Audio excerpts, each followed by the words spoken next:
तर विद्यार्थी मित्र हो, आज आपण लोह खनिज याविषयी माहिती मिळवणार आहोत. तर आयर्न ओर, लोह खनिज हे भूकवचातील एक विपुल प्रमाणामध्ये म्हणजे प्रचंड मोठ्या प्रमाणामध्ये सापडणारं खनिज आहे. एक धातुमय खनिज प्रकार आहे. आता आपण खनिजाचे प्रकार पाहिले, त्यापैकी धातुमय खनिज, अधातू खनिज, त्याचबरोबर शक्ती साधनं. यापैकी धातू खनिज हे लोह खनिज आहे. आणि एकंदरीत लोह खनिजाचे साठे ज्या ज्या देशात आहेत ते देश औद्योगिकदृष्ट्या प्रगत आहेत. औद्योगिकदृष्ट्या कशा आहेत? प्रगत आहेत, विकसित झालेल्या आहेत. आणि एकंदरीत जर विचार केला तर लोह खनिज हे सर्वत्र सारख्या प्रमाणामध्ये सापडत नाही. त्याचबरोबर सर्व लोह खनिज हे सारख्या प्रमाणात उपयुक्त नाही, लक्षात ठेवा.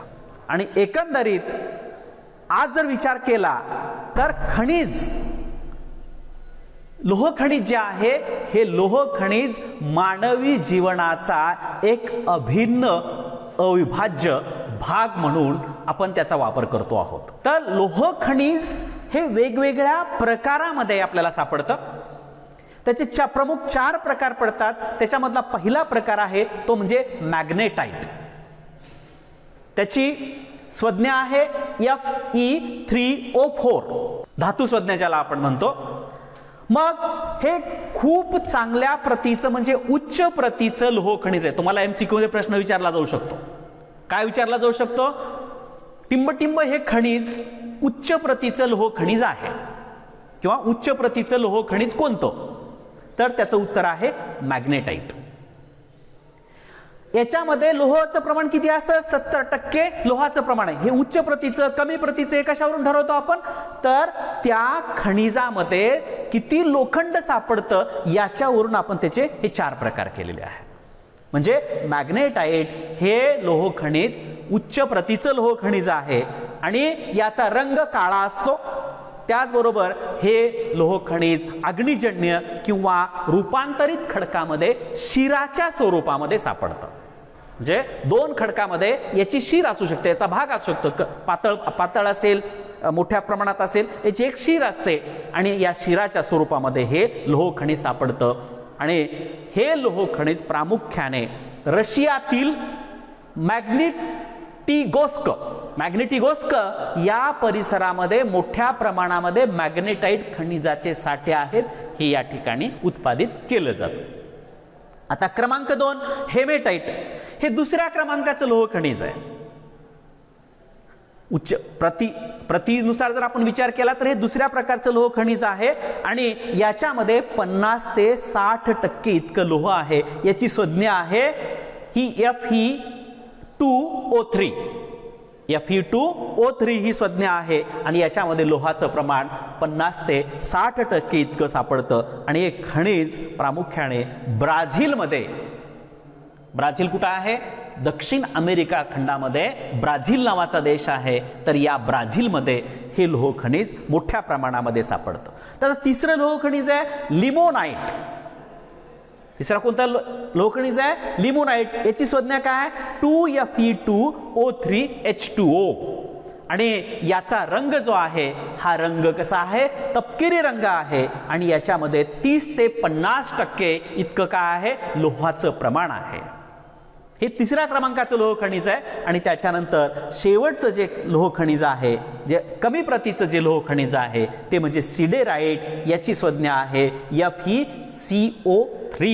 आणि याच्यामध्ये कार्बोनेटचं प्रमाण, कार्बनचं प्रमाण हे जास्त असतं. याचा रंग राखाडी तपकिरी असतो आणि यामध्ये फक्त 20 ते 30% इतकंच लोहाचं प्रमाण आहे. म्हणून सर्वात कमी प्रतीचं लोह खनिज सिडेराइट आहे. सर्वात उच्च प्रतीचं लोह खनिज मॅग्नेटाइट आहे. हे तुमचे 2 MCQ इथं पक्के समजा. आलं का लक्षात?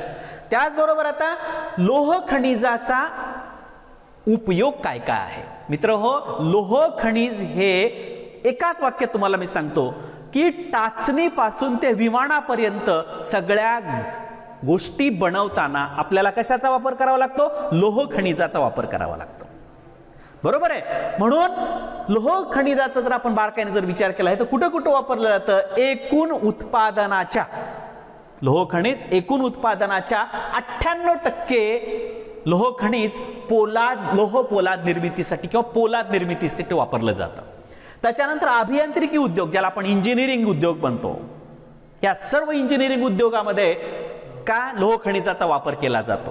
त्याचबरोबर बांधकाम क्षेत्रामध्ये पहा तुम्ही, आता घरं बांधताना, पुलं बांधताना, इमारती बांधताना सर्वत्र आपल्याला सळया वगैरे असतात ना, किंवा मोठे मोठे पोल वगैरे तयार केलेले असतात. तर हे सगळे याच्यामध्ये कशाचा वापर केला जातो, लोह खनिजाचा वापर केला जातो. त्याचबरोबर यंत्रनिर्मिती, कोणताही यंत्र घ्या, या यंत्रनिर्मितीमध्ये या लोह पोलादाचा, लोह खनिजाचा वापर केला जातो. त्याचबरोबर वाहन उद्योगामध्ये लोह पोलादाचा मोठ्या प्रमाणात वापर केला जातो. सगळे वाहनामध्ये सुटे जे पार्ट आहेत, वाहनाचे जे सगळे पार्ट आहेत किंवा पूर्ण वाहनच जवळपास हे 70% जास्त याच्यामध्ये लोह पोलादाचाच वापर केला जातो. त्याचबरोबर पूल व धरणे बांधण्यासाठी मोठे मोठे पूल कन्स्ट्रक्ट केले जातात. पहा, आता आपल्या हिंगोलीमध्ये रेल्वे उड्डाणपुलाचं काम चालू आहे, तिथे जाऊन पहा किती मोठ्या प्रमाणामध्ये या लोह पोलादाचा वापर केला जात आहे. त्याचबरोबर रस्ते बांधकामामध्ये तुम्ही आता रेल्वे जर बघितलं तर रेल्वेचे रूळ कशाचे आहेत, लोह पोलादाचेच आहेत. लक्षात ठेवा.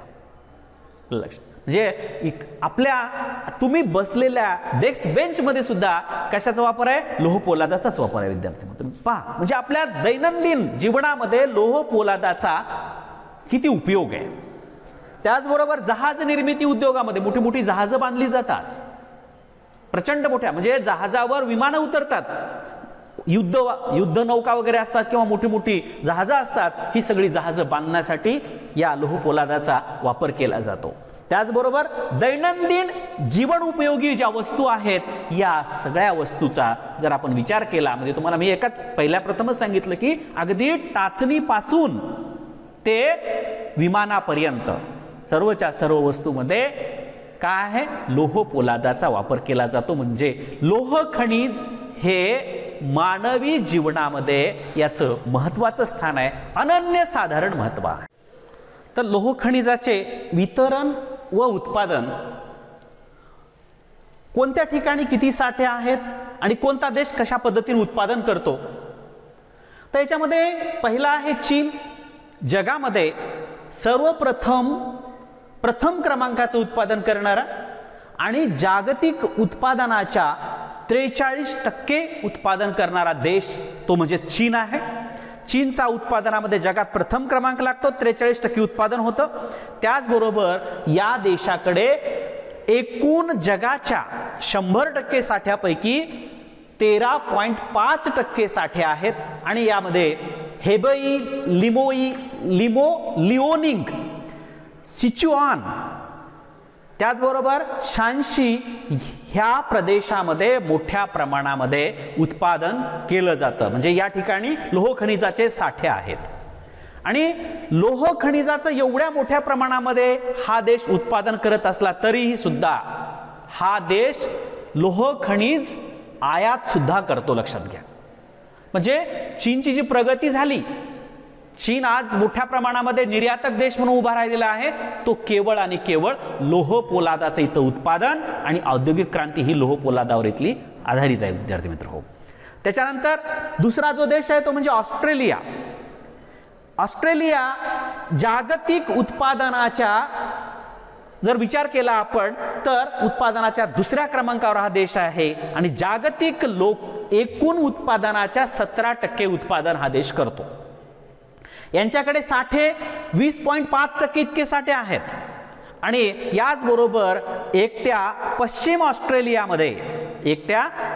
ऑस्ट्रेलियामध्ये 97% उत्पादन केलं जातं.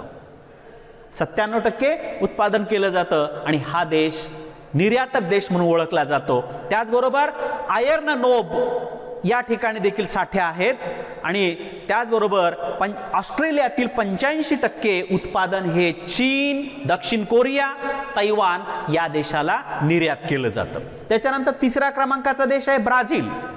ब्राझील हा तिसऱ्या क्रमांकाचा देश आहे, त्याचबरोबर 13% साठे आहेत आणि साठ्याच्या बाबतीमध्ये हा दुसरा क्रमांकाचा देश आहे आणि हा सुद्धा निर्यातक देश आहे आणि या देशातून मोठ्या प्रमाणामध्ये लोह खनिज चीनला निर्यात केलं जातं.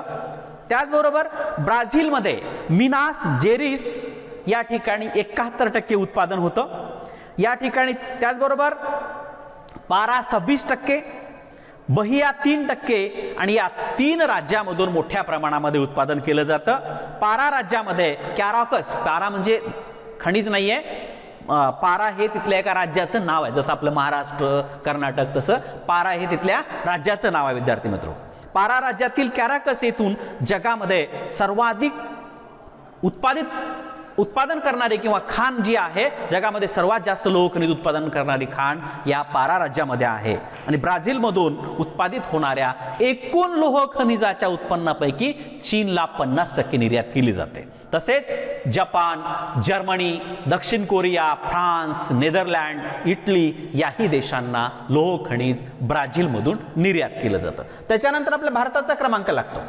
भारताचा लोह खनिज उत्पादनाच्या बाबतीमध्ये 4था क्रमांक लागतो आणि एकूण जागतिक उत्पन्नाच्या 8.5% उत्पादन होतं आणि साठ्याच्या बाबतीमध्ये 13.5% साठे आपल्या भारतामध्ये आहेत.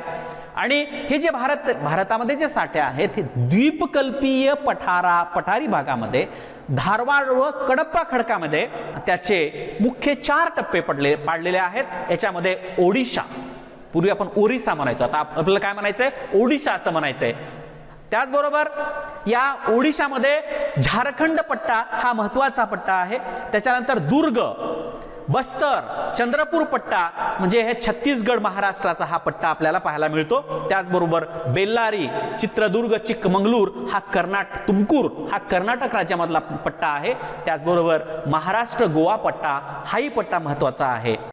आणि भारतातून लोह खनिजाची जी किंवा उत्पादन केलं जातं यापैकी भारतात वापरलं जातं आणि त्याचबरोबर जपान व दक्षिण कोरिया या ठिकाणी निर्यात सुद्धा केलं जातं. भारत हा लोह खनिजाच्या बाबतीमध्ये स्वयंपूर्ण आहे आणि निर्यात सुद्धा करतो. त्याच्यानंतर 5वा महत्वपूर्ण देश आहे तो म्हणजे रशिया आणि या रशियामध्ये रशिया हा एक महत्वाचा लोह खनिज उत्पादक देश आहे आणि जागतिक उत्पादनाच्या 3.5% उत्पादन हा देश करतो. परंतु यांच्याकडे साठे मोठ्या प्रमाणात आहेत.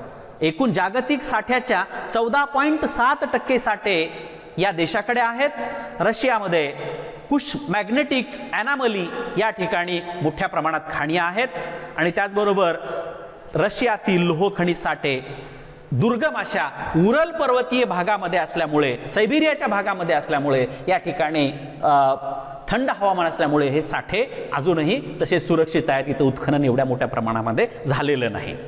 याशिवाय संयुक्त संस्थाने, दक्षिण आफ्रिका, कॅनडा याही देशाचा समावेश होतो आणि या लोह खनिजाच्या बाबतीमध्ये हे महत्वपूर्ण देश आहेत, उत्पादक देश आणि निर्यातक देश. आता निर्यातक देश कोणकोणते आहेत? ऑस्ट्रेलिया, ब्राझील, भारत, दक्षिण आफ्रिका आणि कॅनडा हे देश लोह खनिज जगामध्ये निर्यात करतात. तर चीन, युरोपियन देश, सगळे युरोपियन, इंग्लंड असेल, फ्रान्स असेल, जपान, आपलं जर्मनी वगैरे जे देश असतील हे सगळे देश काय करतात? युरोपियन देश लोह खनिज आयात करतात. त्याचबरोबर जपान लोह खनिज आयात करतो, दक्षिण कोरिया आयात करतो, तैवान आयात करतो. अशा पद्धतीनं निर्यातक देश आणि आयातक देश अशा पद्धतीनं लोह खनिज प्रकार, त्याचबरोबर लोह खनिजाचे महत्व, लोह खनिजाचं उत्पादन, वितरण, आयातक देश आणि निर्यातक देश एवढी आपल्याला माहिती आहे. याच्यावरच आपल्याला MCQ येतील, त्याचबरोबर भविष्यामध्ये आपल्याला याच्यावरच ब्रॉड क्वेश्चन्स येतील. धन्यवाद.